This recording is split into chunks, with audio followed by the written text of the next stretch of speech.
नमस्कार दोस्तों, आशा करता हूँ आप सब कुशल मंगल हैं। दोस्तों, आपका साथी मनीष स्पिरिचुअल सी चैनल में आपका फिर से स्वागत करता हूँ। आज एपिसोड 79 हम दूसरे अध्याय के श्लोक 45 सांख्य योग पर विचार विमर्श करेंगे। मित्रों, शुरू करने से पहले आज 4 कॉन्सेप्ट से बात करेंगे, चर्चा करेंगे और अपने सुझावों को साझा करेंगे। पहला कॉन्सेप्ट है emptiness in the pursuit of worthy goals is a pointer to the worthiest goal, या अच्छे लक्ष्यों की खोज में खालीपन सबसे अच्छे लक्ष्य की ओर इशारा करता है। इसका मतलब है एम्प्टीनेस, हमारे मन में, हमारे शरीर में एम्प्टीनेस। दूसरा, strive for not a good life but God's life, या कहे तो अच्छी जिंदगी के लिए नहीं बल्कि एक सांसारिक भगवत जीवन के लिए हम सबको प्रयास करना चाहिए। तीसरा कॉन्सेप्ट है let the desire to be somebody not make us somebody else, या कह सकते हैं कि कोई और बनने की चाहत में हम कुछ और ना बन जाएं। और लास्ट कॉन्सेप्ट फोर्थ है कि no matter how hard we work to get more, not one of our possessions will stay with us permanently forever. तो हम ज्यादा पाने के लिए कितनी भी मेहनत कर ले, प्रयास कर ले, हमारा कोई भी चीज स्थायी रूप से हमारा नहीं है या हमारे पास नहीं रहेगा। So pursuing such worldly goals honorably or even after achieving them, we soon feel a grabbing sense of emptiness. Isn't there something more to life? तो अब हम डिटेल में विचारों का आदान प्रदान करते हैं। और पहला कॉन्सेप्ट था emptiness. Emptiness in the pursuit of worldly goals, यानी ये सांसारिक लक्ष्य के लिए जो हम करते हैं। हम सबके कुछ लक्ष्य होते हैं और होना भी चाहिए। पद होता है, संपत्ति होनी चाहिए, दोस्त होने चाहिए, रिश्ते होने चाहिए, ये सारे हमारे लक्ष्य होते हैं। घर होने चाहिए, गाड़ी होना चाहिए। ऐसे लक्ष्य बेकार के सांसारिक लक्ष्यों से ज्यादा कीमती होते हैं। फिर भी इस दुनिया में लक्ष्यों के साथ हम सब क्या प्राप्त करने की कोशिश करते हैं? सम्मान। या उसको जब हम हासिल कर लेते हैं तो हमें जल्दी एक खालीपन महसूस होने लगता है। और अगर मान लीजिए कि आपने सारे लक्ष्य प्राप्त कर भी लिए, तो क्या जिंदगी में कुछ और भी नहीं है क्या? एम्प्टीनेस। अब दूसरे विचार पे आते हैं कि strive for not the good life but the life of God, यानी भगवत के रास्ते पे चलो। अच्छा जीवन वह है जिसमें भौतिक सफलता और खुशी के साथ थोड़ी सी धार्मिक भक्ति भी हो। भगवान का जीवन वह जीवन है जो भगवान चाहते हैं कि हम जिए, और वो हमें हमेशा बताते हैं कि हमें कैसे जीना चाहिए। निस्वार्थ प्रेम का जीवन जो हमेशा हमें संतुष्टि दे सकता है। वैदिक भाषा में देखें तो अच्छे जीवन का मतलब है कि धार्मिकता के साथ जिए और कर्म के आधार पर जिए, भौतिक समृद्धि रखें और अपने काम या इंद्रियों की संतुष्टि के साथ आगे बढ़ें, लेकिन अपने इंद्रियों को कंट्रोल में भी रखें। अब तीसरा विचार है कि let the desire to be somebody not make us somebody else. तो बाहरी दबाव हम सब पर रहती है। समाज में क्या हो रहा है, सामने वाला क्या कह रहा है, कर रहा है, प्रोफेशनल कंपटीशन, सोसाइटल कॉम्पिटिशन्स। तो बाहरी दबाव हमें अपनी परछाई बना देते हैं, एक ऐसा रूप बना देते हैं जिसका कोई खास मतलब या हमेशा के लिए संतुष्टि नहीं होती है। हमारे आसपास की दुनिया की बड़ी और उसमें हमारी जगह की छोटी सी जगह अक्सर हमारे अंदर कुछ बनाने की चाहत जगाती है। बट बस बदकिस्मती से यह चाहत हमें अपने आप को खोने के लिए तत्पर रहती है और हम इंसानों को हमसे बदलते रहती है या हमें किसी कुछ और ही बनाने लगती है। अब चौथे पे आते हैं जो कि अंतिम विचार है और कहता है कि no matter how hard we work to get more, not one of our possessions will stay with us permanently. मुझे और चाहिए, यह इच्छा अक्सर हमें खा जाती है। ज़्यादातर कल्चर में हमने देखा है कि चीज़ें ग्लैमरस होती हैं, लोग ग्लैमराइज करते हैं और हम सब प्रयास करते हैं कि ज़्यादा से ज़्यादा पाएं और कोशिश करते हैं कि हमारे पास सब कुछ हो।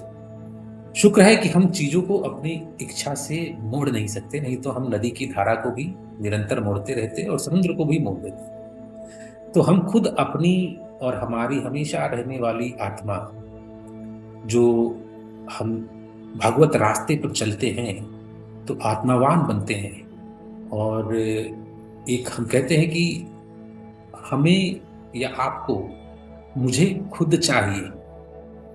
तो इन 4 विचारों के साथ दोस्तों अध्याय 2 सांख्ययोग के श्लोक 45 पर चलते हैं। पहले आपसे निवेदन है, नम्र निवेदन है कि मेरे चैनल को लाइक करें, सब्सक्राइब करें और अपने मित्रों के साथ भी शेयर करें। त्रैगुण्य विषया वेदा निस्त्रैगुण्य भवार्जुन निर्द्वन्द्वं नित्य सत्यवत्स्थ निर्योगक्षेम आत्मवान। The subject matter of the Vedas is related to 3 variable qualities, Arjuna.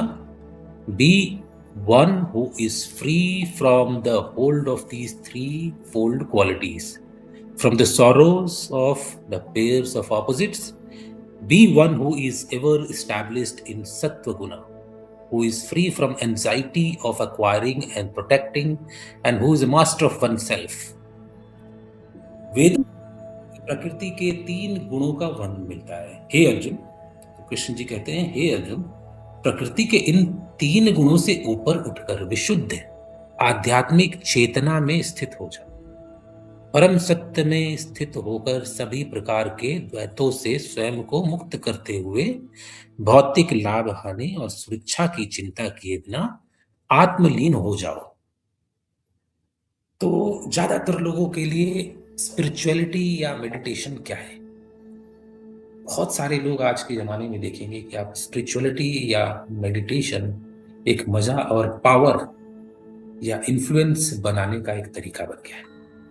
वे धर्म ग्रंथों को त्रैगुण विषय की नज़र से देखते। धर्म ग्रंथ 3 गुणों से जुड़े, मन के गुण, इस तरह जिंदगी में चीज़ों को पाना, योग और उन्हें बचाना या थामे रखना या क्षेम आखिरी मकसद बन जाता है। जबकि ज्यादातर लोग जिनकी व्यवहारिक बुद्धि है, भागवत गीता का असली मकसद जो है, जिसे मानना चाहिए, वो है मोक्ष। और जो आध्यात्मिक लोग होते हैं वो इसको पहचानते हैं। तो इस तरह 3 गुण किसी मकसद को पाने का जरिया बन जाता है। और खास तौर पे अब हम देखेंगे कि ये 3 गुण या 3 स्वभाव कैसे होते हैं।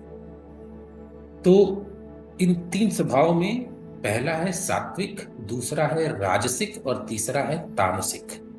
इन तीनों स्वभावों को अब हम डिटेल से देखते हैं। सात्विक स्वभाव क्या होता है? Straight forward, non violent, rational thinking, objective, composed, trying to do right things for right reason rather than for wrong reasons, and emotional maturity.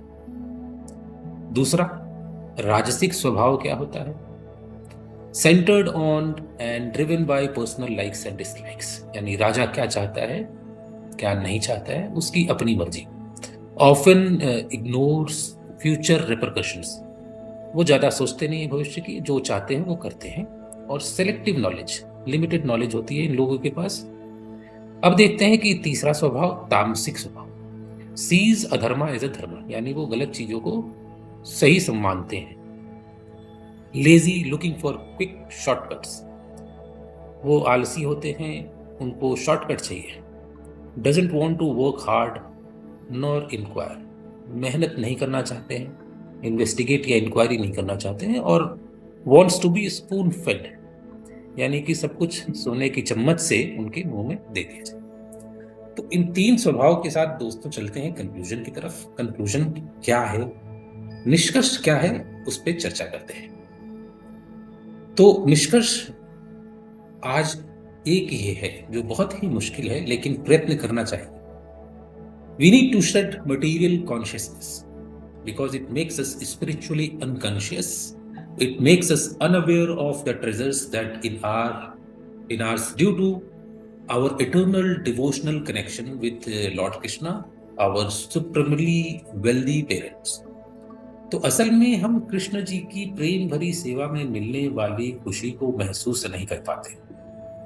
जब हम खुद पर काबू पाना सीख जाते हैं, यानी भगवान श्री कृष्ण के प्यारे बच्चों की तरह उनकी असली पहचान को हम दिखाते हैं और एहसास कराते हैं, तो भगवान श्री कृष्ण हमारा मार्गदर्शन करते हैं और वो हमें एक अच्छी जीवन जीने की संरचना को बताते हैं। और उस सिखाए हुए जीवन की संरचना पर चलने से हमारे अंदर निहित खुशी और प्रेम का भाव आता है। तो इसी संदेश के साथ आज का एपिसोड समाप्त करते हैं, विदा लेते हैं दोस्तों। सुख का सदैव सदैव अनुभव करें। जय श्री कृष्णा और मिलते हैं अगले श्लोक में। धन्यवाद।